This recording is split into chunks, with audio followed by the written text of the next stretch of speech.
오늘 본문에 있는 말씀 보면 아브라함과 이삭과 야곱의 하나님, 곧 우리 조상의 하나님이 그렇게 말씀합니다.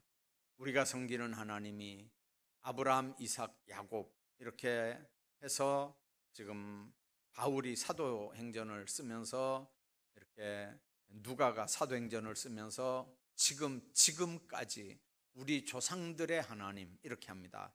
아브라함, 이삭, 야곱 대를 이어서 내려와서 지금 우리까지도 이렇게 얘기하는 겁니다. 우리 조상의 하나님. 여러분들 신앙의 계보가 얼마나 중요한지 모릅니다.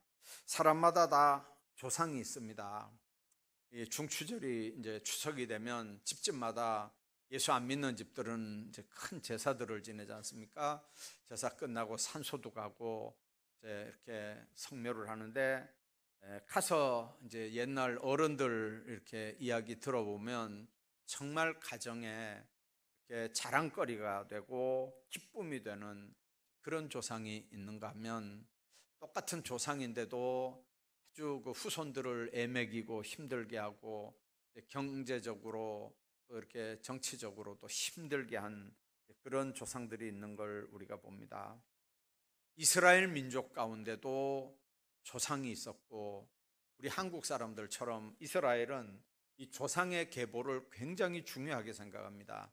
물론 신약 성경의 예수님 족보를 보면 그건 예수님의 족보를 이렇게 맞추기 위해서 일부러 이제 기록을 한 겁니다. 그래서 아담부터 내려오는 족보도 있고 예수님부터 위로 올라가는 족보도 있지만 그 족보의 핵심은 아담부터 예수님까지 혹은 아브라함부터 예수님까지의 그 계보를 이야기하는 거지 그 주변 가지되는 많은 사람들은 얼마나 많았겠습니까? 그런데 우리가 아는 대로 거기에는 여자 이름도 4명이나 들어가지 않습니까? 유대 나라에서 사람 숫자에 안 들어가는 여자 이름들이 예수님의 족보에 그것도 계보에 이렇게 들어간다고 하는 걸 생각하면 이스라엘 사람들의 조상에 대한 계보, 이거는 우리나라 못지않게 중요한 거거든요. 우리도 이렇게 계보들이 있습니다. 그런데 여러분들 우리 계보하고 예수님의 계보하고 다른 계보가 뭐냐면 우리는 계보가 끊어지면 입양이라도 해서 양자라도 얻어서 계보를 이어가지 않습니까? 예수님의 계보는 없으면 없는 대로 중간을 띄워놓습니다. 그래서 실제로 누가 누구를 낳았다 그러는데 그게 누가 누구를 낳았다고 하는 중간에 한 2대가 없습니다. 3대째 이렇게 있습니다. 그러니까 증조부가 이 증손자인데 그냥 아들처럼 이렇게 누가 누구를 낳고 이렇게 하고 두 족보는 없애버리는 그런 족보도 있거든요. 예수님 족보 가운데 보면 왜 그럴까요? 여자 이름도 집어넣어서 예수님의 족보를 만드는 이스라엘이 있는 족보도 이름을 빼버리고 증조 할아버지가 증손자를 아들로 해서 이렇게 계보를 만들어가는 이스라엘의 족보를 우리가 봅니다. 이스라엘 백성들과 우리나라가 이렇게 똑같은 정신은 뭐냐면 존경과 사랑을 받는 조상 중심으로 그 계보를 이렇게 만들어 가기를 원했던 거죠. 사실은 예수님 족보에 뭐 별로 안 좋은 이름들 사실은 있지 않습니까? 한국 교회에 복음이 전해졌을 때 유학자들이 그 예수님의 족보에 굉장히 매력이 있었어요. 왜 그러냐면 우리 그 2조 시대 때 족보 얼마나 중요하게 생각했습니까? 그런데 그 성경에도 이 족보가 있는 걸 보고 너무 이렇게 깜짝 놀랐는데 이 믿음 없었던 이제 집안이 뭐 아내가 믿든지 뭐 이렇게 자녀들이 믿어서 할 수 없이 이렇게 유학자들이 이제 교인된 사람들이 교회 다니는 사람들이 있거든요. 이 사람들은 교회 오기 전에 성경부터 읽어본 사람들도 많이 있어요. 이제 그 사람들이 성경을 보고 무릎을 탁 쳤다 그러잖아요. 우리 같으면 족보에 안 넣어줄 사람들인데 별짓을 다 한 사람들이잖아요. 기생도 있고, 그 부하 아내 뺏으려고 남편 죽인 사람도 있고, 별 이름들이 거기 다 있는데도 그 사람들 이름이 예수님 족보에 다 이렇게 들어간 거예요. 그러니까 유학자들 입장에서 보면 이 부끄러운 족보는 좀 안 쓰고 싶은데, 그런데 예수님 족보를 보니까 그 부끄러운 이름들이 다 있는 걸 보고 무릎을 탁 치면서 여기 있는 모든 내용은 다 진짜다 이랬다 그러잖아요. 예수님의 족보를 미워하지 않고 이제 그런 비천하고 요구도 먹을 것 같은 그런 비윤리적인 사람들 이름이 예수님 족보에 이렇게 나오는 모습들을 보면서 유학자들 입장에서는 이 성경 전체가 정말 믿을 만한 거다, 이렇게 해서 성경을 접근했다는 유학자들 얘기가 있습니다. 아무튼 이스라엘 민족들은 사랑과 존경을 받는 조상으로 아브라함, 이삭, 야곱을 꼽고요, 그 야곱의 12아들, 12지파를 통해서 이스라엘의 계보가 12가닥으로 이렇게 내려오는 걸 우리가 압니다. 그런데 어떤 이스라엘 사람도 따지고 올라가 보면 결국 야곱이 할아버지입니다. 그리고 위에 이삭이 할아버지고 아브라함이 하나님의 조상입니다. 그러니까 아브라함과 이삭과 야곱을 빼고 이스라엘 민족이 존재할 수 없는 거거든요. 자, 이스라엘 민족에게 그 사람들이 3대 조상입니다. 어떤 분들이었을까요? 그 세 사람에게 똑같이 발견되는 게 뭐냐면 하나님을 믿는 자의 조상입니다. 다시 말하면 믿음을 상속하는 믿음의 조상들입니다. 로마서 4장 11절 후반에 보면 믿는 자의 조상이 됐다, 이렇게 말씀하거든요. 믿음의 조상입니다. 믿는 자의 조상입니다. 아브라함은 갈대아 지방 우르에서 나와서 우상을 만드는 그런 집안에서 자랐습니다. 어려서 우상을 보고 만지면서 살아왔고요. 75세가 됐을 때 하나님의 부름을 받고 본토 친척 아비집 떠나라고 해서 갈 바를 알지 못하고 고향을 떠납니다. 가는 곳마다 그는 하나님 앞에 제단을 쌓았고요, 하나님 앞에 예배드리는 예배자가 됐습니다. 삶의 자리가 어디든지 예배부터 드리고 하나님과의 관계를 근거로 해서 그 지역에서 삶을 시작하는 겁니다. 여러분들, 우리가 예수 믿는 사람들이라면요, 적어도 내 자녀들에게 믿음을 상속할 수 있는, 신앙을 상속할 수 있는 믿음의 조상들이 되기를 주의 이름으로 축복합니다. 많은 재물, 무슨 많은 세상적인 것들 다 줘도 자녀들에게 예수 못 물려준다면, 자녀들 입장에서 부모에게 예수님을 상속받지 못한다면 아무것도 못 주는 부모가 되는 겁니다. 예수 안에 나머지는 다 있잖아요. 예수 안에 나머지는 다 있는 줄로 믿으시기 바랍니다. 그 안에 물질도 있습니다. 그 안에 건강도 있습니다. 그 안에 명예도 있습니다. 그 안에 권세도 있습니다. 하나님 앞에 똑바로 쓰임만 받으면 하나님께서 필요한 모든 것들을 다 주셔서 하나님이 높이시고 세우는 역사가 있는 줄로 믿습니다. 하나님 안에서 우리 자녀손들에게 뭘 줄 건가, 어떤 조상이 될 건가를 여러분들 한번 생각해 보십시오. 믿는 자의 조상. 저는 윗대가 예수 안 믿었기 때문에 오늘 낮에도 잠깐 그 얘기했지만요, 제가 신학교 간다고 하니까 우리 집에서도 문제가 있었지만 우리 동네 사람들이 저건 미친놈이라 그랬거든요.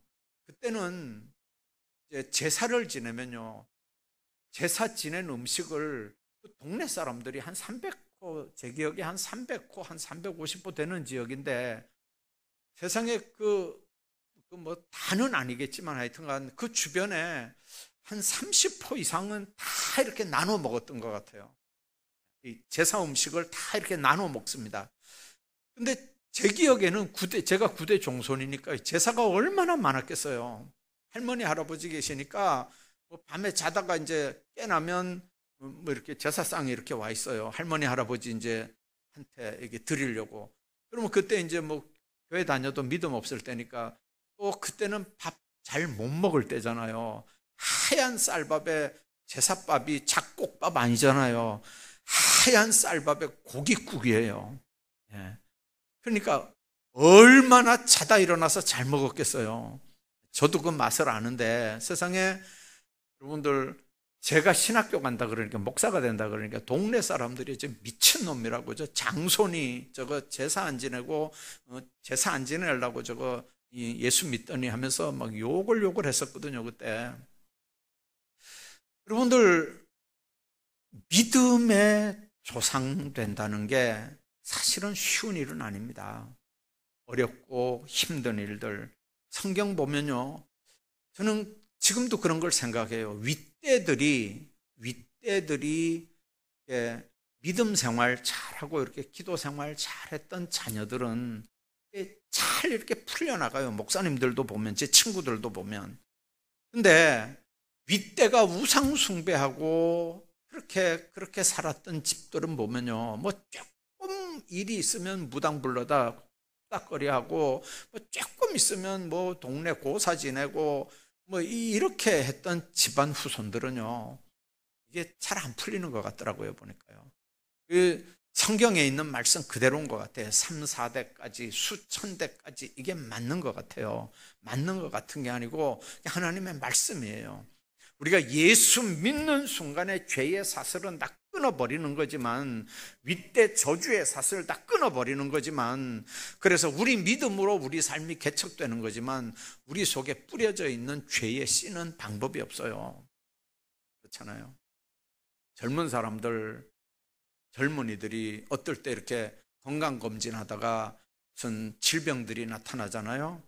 그러면 거의가 다 이게 그 병의 DNA가 이렇게 윗대서부터 이렇게 내려오는 유전적인 거예요.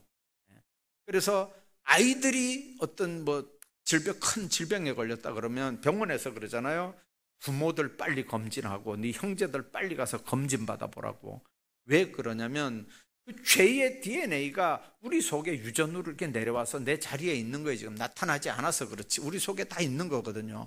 언제 어떻게 될지 모르잖아요 우리가. 마찬가지예요.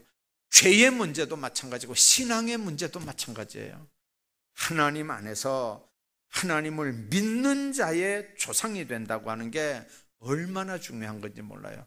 내가 누구를 만나느냐에 따라서 가장 우리가 영향력을 처음 받는 게 부모들 아닙니까? 그 다음에 학교 가서 선생님들이고 그 다음에 뭐 친구들이고 그렇잖아요. 옛날에 주기철 목사님이 한국의 순교자 대표격인 그 주기철 목사님이 평양 감옥에 이렇게 갇혀 있었어요. 일본 사람들이 그거 빨갱이하고 예수쟁이하고 둘이 한번 붙여보자 싶어가지고 그 방에 공산주의자 주영하라고 하는 사람을 그 주기철 목사님 방에 같이 집어넣어 줬어요. 일본 사람들이 빨갱이하고 예수쟁이하고 같은 방에 집어넣어 놓고 누가 이기나 한번 보자고 장난기 섞여서 이렇게 같이 집어넣은 것 같아요. 근데 그 주영하라는 사람이 모스크바 대학을 나온 진짜 공산주의자거든요. 이 사람이 어느 날 그런 얘기를 하더래요. 이런 얘기 저런 얘기 하다가 목사님한테 그런 얘기 했대요.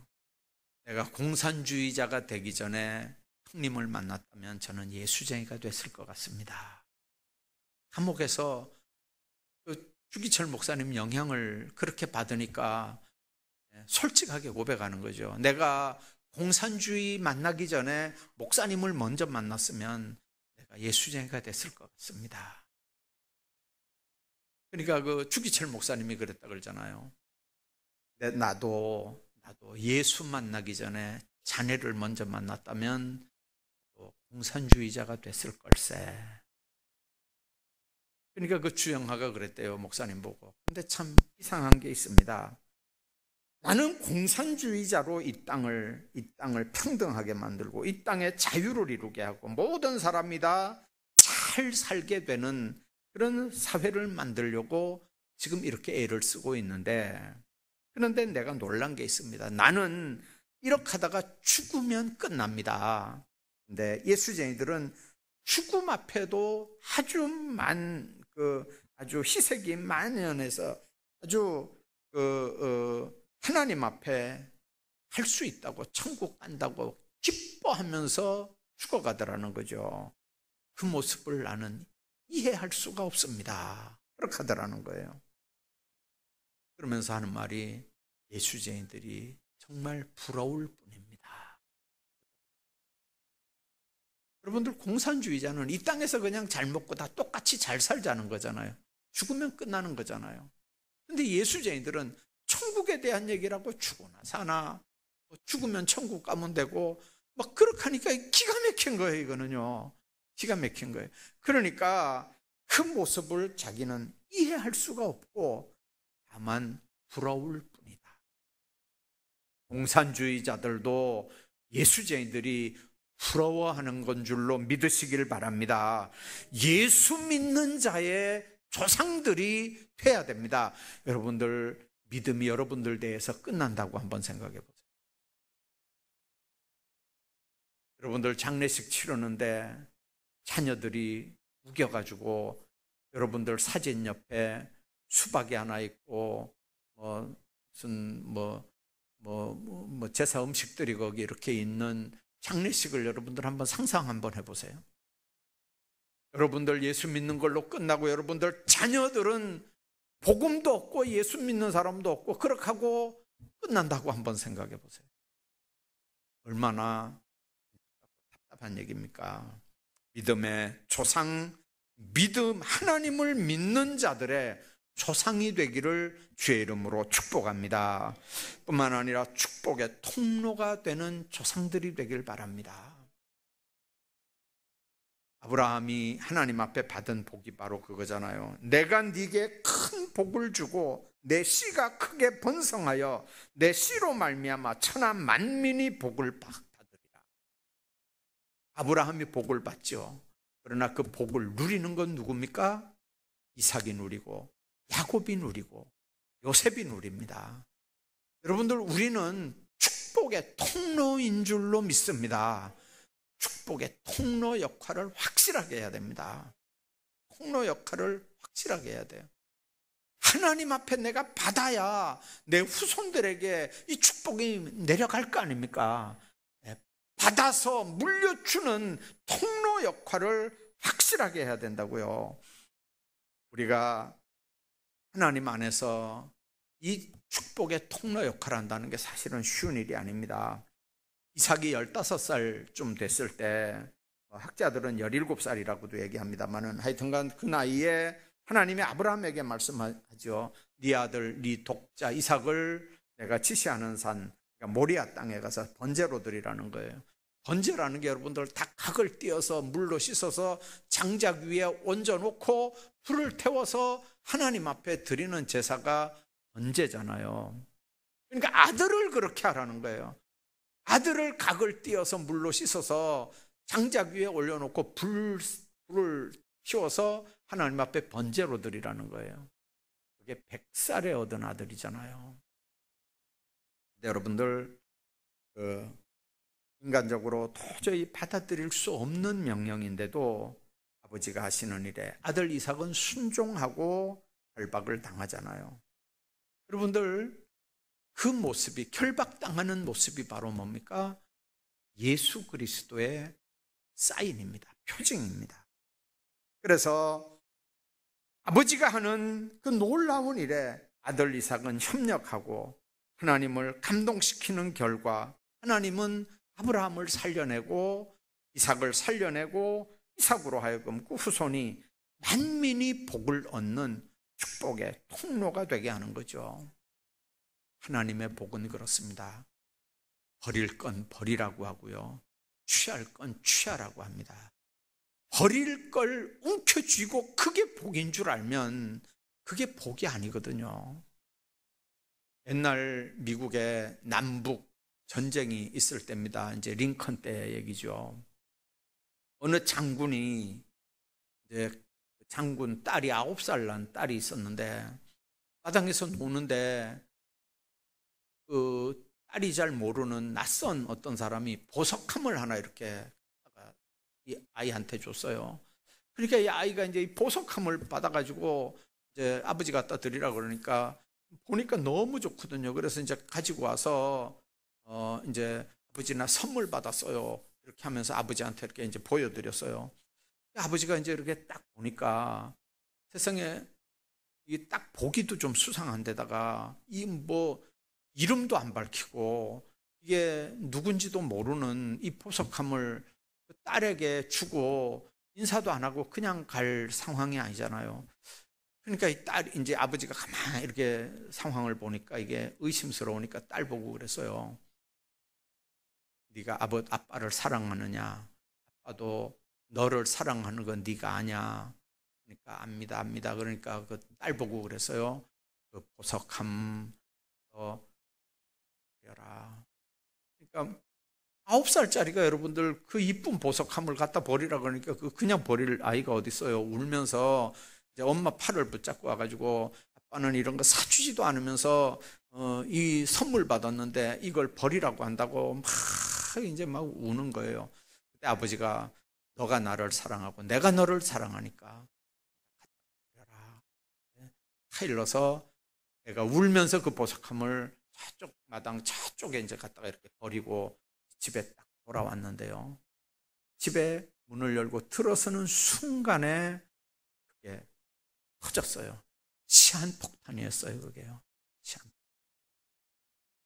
아이가 꽝 소리가 나니까 딱 보니까요.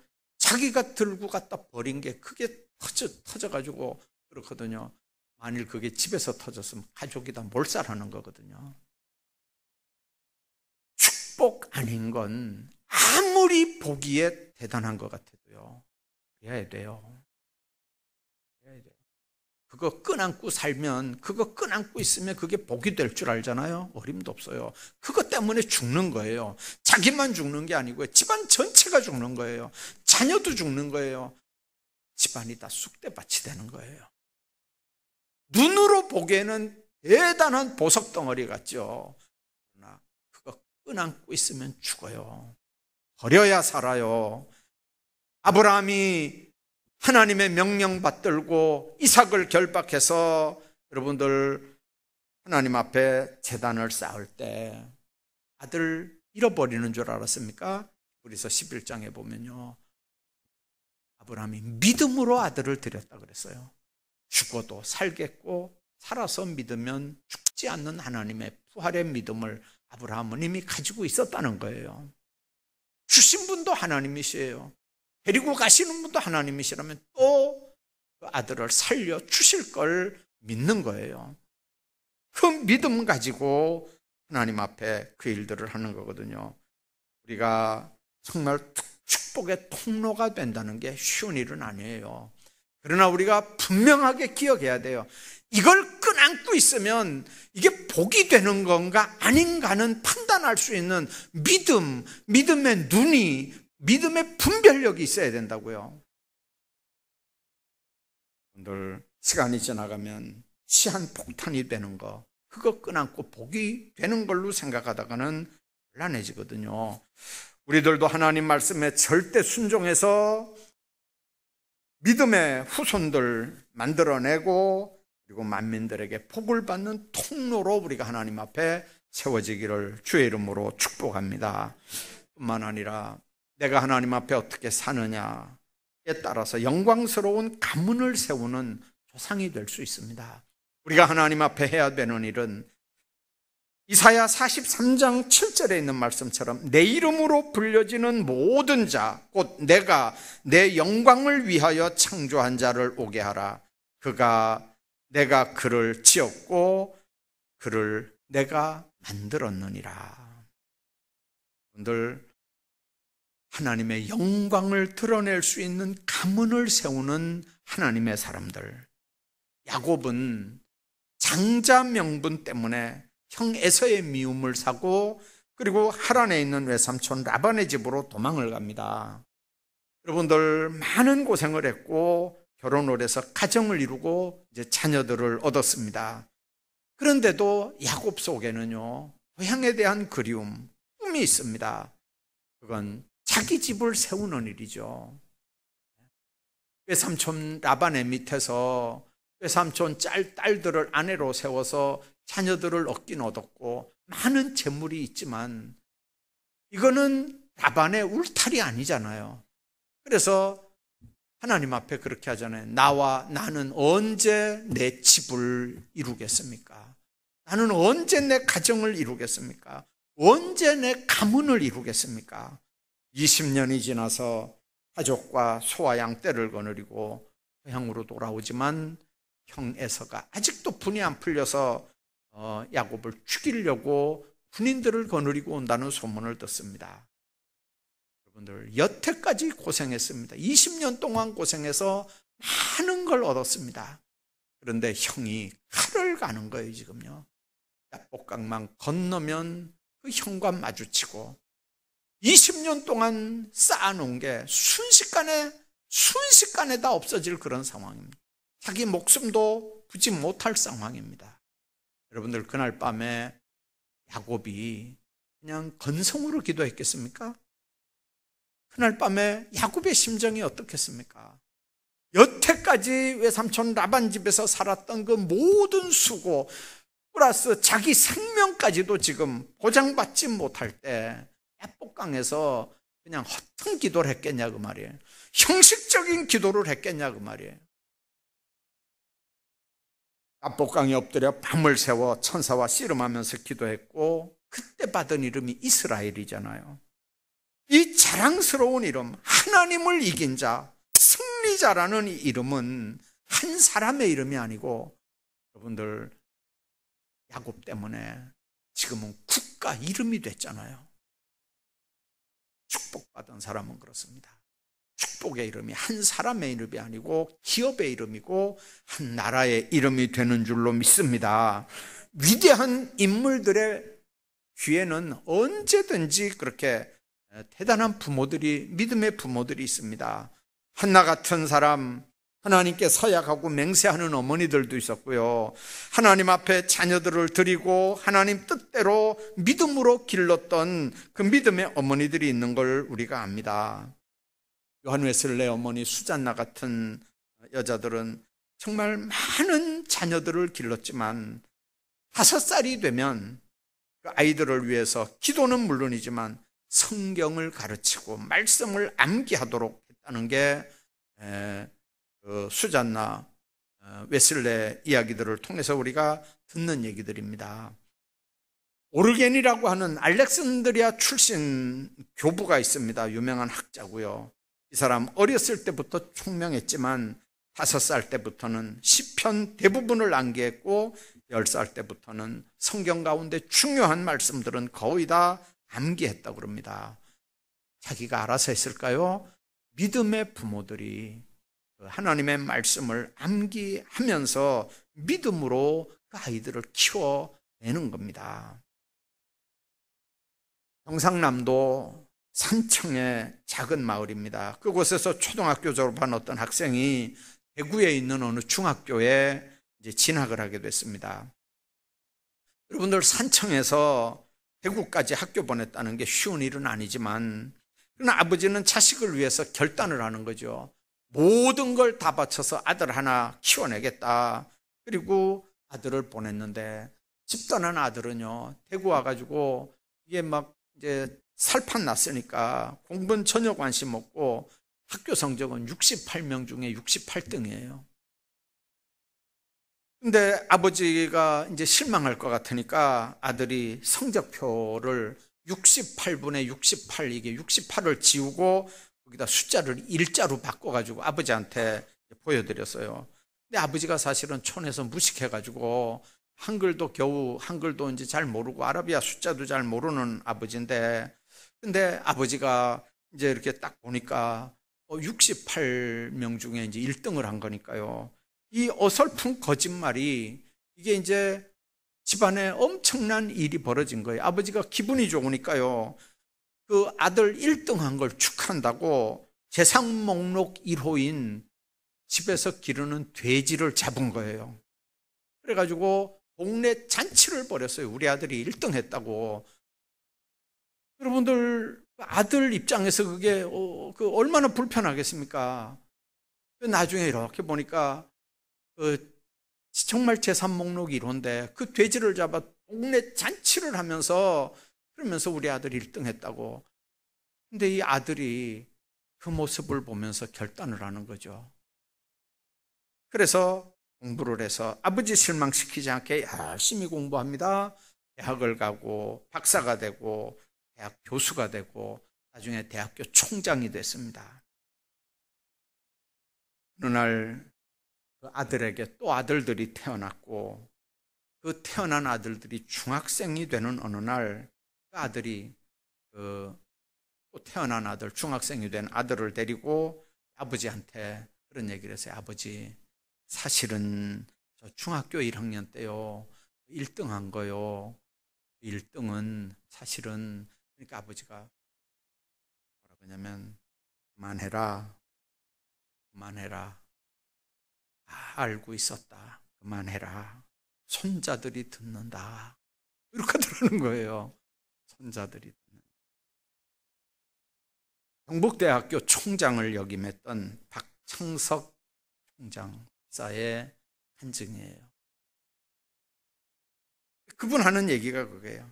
자식이 한 거짓말, 그 뻔한 거짓말도 아버지가 묵묵하게 기다려 주더라는 거죠. 그 아버지의 마음, 그 아버지의 마음이 어떤 거겠는가?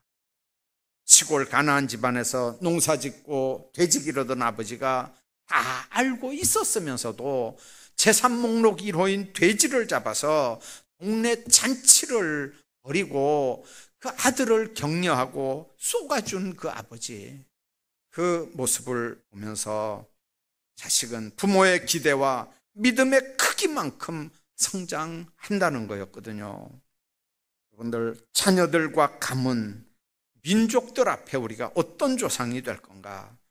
여러분들, 3대 조상 우리가 본받아야 됩니다. 그래서 후손들에게 믿음의 유산을 남겨줘야 됩니다. 축복의 통로가 돼야 됩니다. 영광스러운 가문을 세우는 그런 자랑스러운 부모들이 돼야 됩니다. 신앙생활은 나하고 하나님의 관계지만 그 영향은 나와 하나님과의 관계가 아니고 나와 내 가족, 나와 내 후손의 관계고 나와 내 민족의 관계입니다. 오늘도 여러분들 이 말씀 기억하시면서 정말 이스라엘 백성들이 생각하는 아브라함과 이삭과 야곱 3대 조상들, 오늘 우리가 신앙생활할 때 나와 내 후손들 앞에 내가 어떤 믿음의 부모가 될 건지, 정말 우리가 세상을 떠난 다음에 우리 자녀들이 나를 이야기하면서 우리 아버지는 어떤 사람이었다, 우리 어머니는 어떤 사람이었다, 어떤 믿음의 사람이었는지, 어떤 기도의 사람이었는지, 어떤 신앙의 선배였는지를 우리 후손들에게서 들을 수 있다면, 우리가 떠난 다음에 우리 자녀 손들에서 그런 얘기가 나온다면 우리 신앙은 하나님 앞에 똑바로 사는 거거든요. 부끄럽지 않게 신앙생활 하시고 그렇게 신앙을 상속하는 믿음의 조상들로 여러분들이 살아가시기를 주의 이름으로 축복합니다.